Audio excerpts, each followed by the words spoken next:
그 신인규 변호사 안 그래도 이제 검찰총장 후보군 얘기를 꺼냈으니까 그 얘기를 좀 해봤으면 좋겠는데 윤석열 정부 임기 내 두 번째 검찰총장 후보자를 추천하는 이제 상황에 이르렀습니다. 그 정상명 전 검찰총장이 이제 후보군을 추렸고요.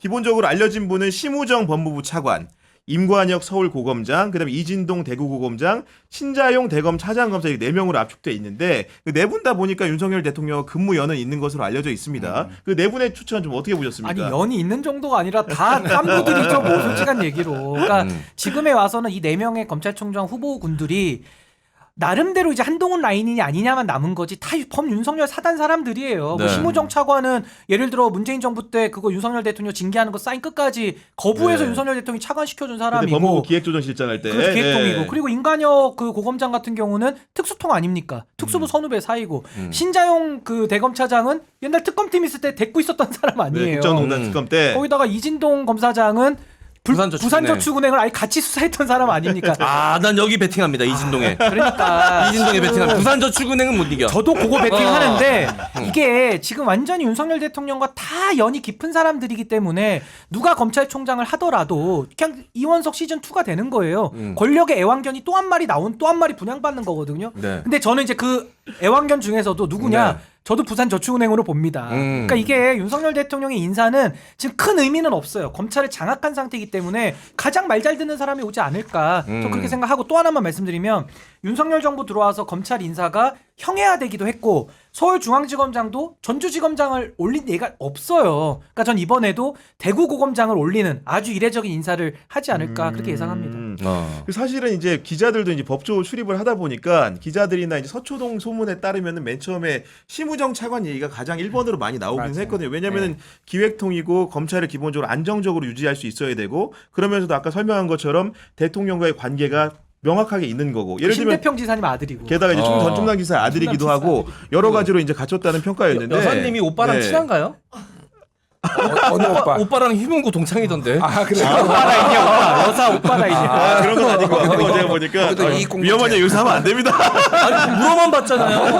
아니 고등학교 같이 나온 건 맞아요. 맞아요. 아 그래요? 그거 나왔구나. 예. 아, 그래요? 그런 상황인데 심우정 그럼 얘기가 큰데? 나오다가 내가 임관혁 고검장 얘기도 사실은 중간에 네. 좀 많이 나왔어요. 왜냐면 임관혁 고검장 같은 경우에는 문재인 정부 때 검사장 승진을 못했었거든요. 그러다가 이제 윤석열 정부에서 중용이 돼가지고 서울 고검장이라는 게 어떻게 보면 고검장 중에서도 가장 상위 포식자이기 때문에 그러지 않을까라는 얘기가 나왔는데 우리 김종인 평론가는 좀 어떻게 보고 계십니까? 그러니까 뭐 이제 말씀하신 거 다 맞고 심우정 같은 다 장단점이 있는데 심우정 같은 경우 어쨌든 문재인 정부 때도 잘 나갔는데 가장 결정적일 때 이 양반이 편들어줬다는 거죠. 편들어줬다라는 거. 네. 이거가 어떻게 보면은 더 신뢰를 얻을 수 있는 거죠. 아, 이 사람은 진짜 내 편이구나라고 뭐 그렇게 볼 수도 있을 것 같고 뭐 이진동 얘기도 나오고 그러는데 사실 뭐 무슨 의미가 있나 생각이 들어 사실은. 그러니까 뭐 이원석도 누가 되든 법 네. 앞에 예외도 성역도 특권도 없다 비장하게 얘기하고 있지만은 비굴하게 꼬리 내리고 지금 임기 다 마칠 것 같잖아요. 그러니까 지금 어쨌든 김주현 민정수석이 모든 수사에 대한 가이드라인을 잡고 있고 그거를 이창수 서울중앙지검장하고 지금 직거래하고 있는 거는 최근에 나왔었잖아요. 이원석 검찰총장이나 수사지휘권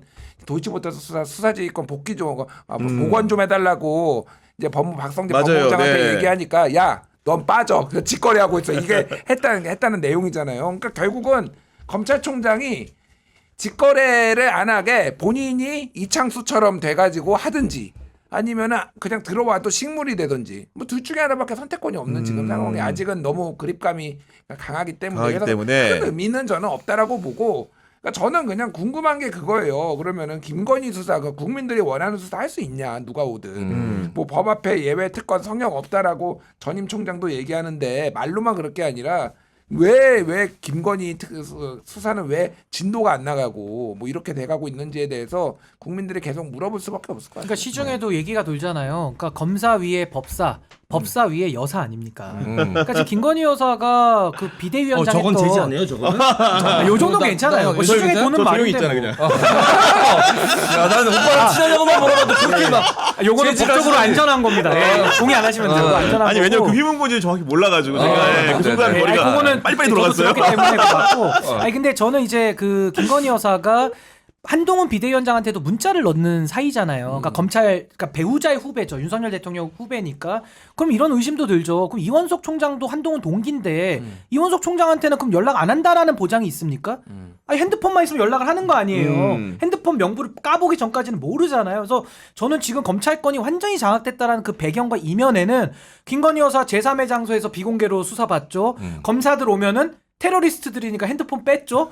그러니까 완전히 지금 이창수 판이 돼 있다고 저는 봐요. 그러니까 저도 이번에 검찰총장 누가 오더라도 이창수 지검장하고는 그럼 김건희 여사가 핸드폰을 굳이 연락을 주고받지 않는다는 보장이 있습니까? 그러니까 저는 이게 완전히 지금 대한민국 검찰은 뿌리부터 지금 잘못되어 있는 거 아닌가. 그리고 검찰 인사들도요. 아무도 쓴소리 안 하잖아요. 제가 그 검찰총장 후보자 4명에 대해서도 실망하는 이유가 이분들 검찰을 이끌어보겠다는 분들 아닙니까? 그럼 국민의 검찰 아니에요? 근데 이분들이요. 이창수 서울중앙지검장, 그러니까 계급으로 치면은 별 하나 낮은 겁니다.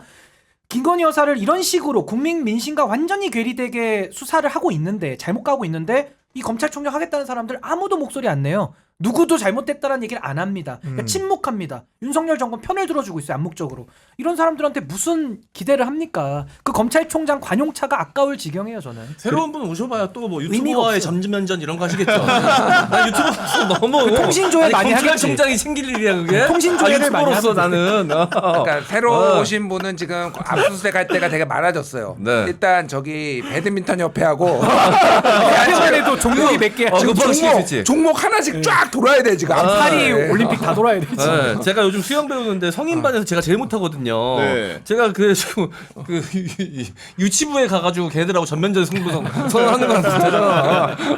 아니 그리고 결정적으로 사실은 전 서울중앙지검장의 송경호 검사장 같은 경우에 어떻게 보면은 김건희 여사의 소환을 두고선 그런 그 법무부라든가 대통령실의 갈등이 없었다고 한다면 아마도 넷 중에 하나에 들어 있었겠죠. 근데 4명 안에 못 들은 거잖아요. 그리고 그 연장선상에서 바통을 이어받아서 이원석 검찰총장이 뭔가 성역 없는 조사를 선언을 했지만 실제로는 그렇지 않은 분위기로 또 가고 있는 거잖아요. 그러다 보니까 사람들이 아무래도 후임 검찰총장이 누가 될까에 대한 관심도 조금은 내려놓은 게 아닌가라는 생각이. 그냥 오히려 네. 이창수 서울중앙지검장의 동선을 더 면밀히 살펴보는 게 더 나을 것이다. 검찰총장은 핫바지다. 근데 재밌는 게 26기와 28기더라고. 그러니까 중간에 총장 27기인데 27기가 이제 총장이었는데 그게 이제 한동훈도 27기 그리고 이원석도 27기였잖아요. 야, 그러니까 한동훈은 싹 지우는구나 여기에서 검찰에서 뭐 그 관련된 사람들을 싹 날리는구나 그 생각이 들더라고. 네.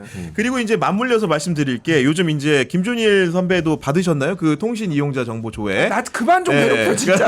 했는데 고발하고 무슨 징계 때리고 지금. 아니 그런 상황인데 이게 야당에서 이 전기통신사업법을 개정해서 이제 앞으로는 영장의 범주 한해서 영장을 받아야만 정보를 조회할 수 있다 이런 안을 낸다고 하는데 여당 안에서도 그렇게 엄격하게 사법적 통제를 받아야 된다는 목소리가 슬슬 나오기 시작하고 있더라고요. 예. 그러니까 이제 검찰이 이런 식으로 나오면 저는 이게 굉장히 심각한 문제가 뭐냐면은 윤석열 대통령도 과거 후보 시절에 똑같은 사안에 대해서 공수처장 당장 구속시켜야 된다고 했던 그 사안이 지금 이루어진 거거든요. 근데 이 사안은 대통령 관련된 현직 대통령 관련된 명예훼손 사건에서 이런 식으로 통신조회를 한다라는 것은 수사의 ABC랑 맞지 않는 거예요. 그렇다면 다른 목적이 있는 것이고 뭔가 정치적인 뜻을 가지고 하는 수사 아니냐 이 비판을 전 받을 수밖에 없다고 보고 전 이번에 그 서범수 총장의 발언을 보고 경악을 했는데 윤석열 대통령이 3년 전 발언했던 거 돌아다니잖아요. 전 네. 요즘에 어디 가서 요 사안에 논평하십시오 그러면은 논평을 안 해요. 이거 미친 사람들 윤석열 아닙니까, 대통령 그 영상을 틀으라 그럽니다. 아. 제 마음을 그대로 논평하고 있어요. 아주 명품 논평이에요. 그래서 네. 제가 논평을 안 하는데 서범수 총장 이분 경찰 출신입니다. 네. 수사해본 경험도 있는 분인데 이분이 뭐라 그러냐면 적법한 수사 절차였대요. 그러면서 이것을 야권의 공세라고 또 표현을 하더라고요. 공세. 그러면 여기서 또 답답함이 밀려오는 게 아니 수사를 모르는 사람도 아니고 재선 의원이나 해서 한동훈 대표 체제의 사무총장이라는 사람이 이걸 적법한 수사 절차라고 한다면요? 그럼 윤석열 대통령 과거에 왜 공수처장 당장 구속시키라고 그랬어요. 안 맞잖아요. 전 이런 게 너무 불편한 거예요. 그리고 국민들 앞에 어떻게 그렇게 말을 할 수가 있습니까? 네. 너무나도 뻔뻔하다. 그러니까 보니까 오선 중진이고 검사 출신인 권영세 국민의힘 의원 같은 경우에는 뭐 이게 통화 같은데 어느 정권에서든 검찰 혹은 다른 수사기관들이 좀 과하게 통신 조회를 하는 경향이 있다면서 이런 부분에 대해 법원에 의한 통제, 영장주의가 필요하다고 생각한다는 의견을 내놨고 그 판사 출신이죠. 수석 최고위원 장동혁 의원 같은 경우에도 법원의 영장이 필요하다는 점에 공감한다고 하는 거 보니까 아마도 이것도 곧 법률로 입법이 되지 않을까라는 생각을 하게 됩니다. 네, 말씀하시죠. 올해 네. 초에 그 통신사에 조회 신청을 했어요. 네. 한 달 뒤에 결과를 알려주더라고요. 작년에 저만 3번을 받더라고. 아, 진짜요? 통신 조회. 통신 조회만. 네. 이용자 정보 조회를 무슨 네. 짓을 하고 다니는 거야?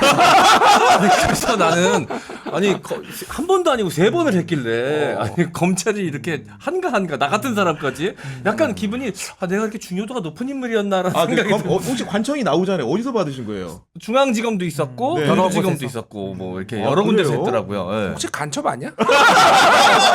간첩법을 빨리 통과시켜야 됩니다 지금. 갑자기 여기가 지금 간첩으로 몰리네. 왜 했는지도 몰라요. 절대 안 알려주더라고요. 아 혹시 절대. 뭐 그 짤쇼 때문에 그런 건 아니겠죠? 예. 모르겠어요. 이유도 네. 알 수 없고. 예.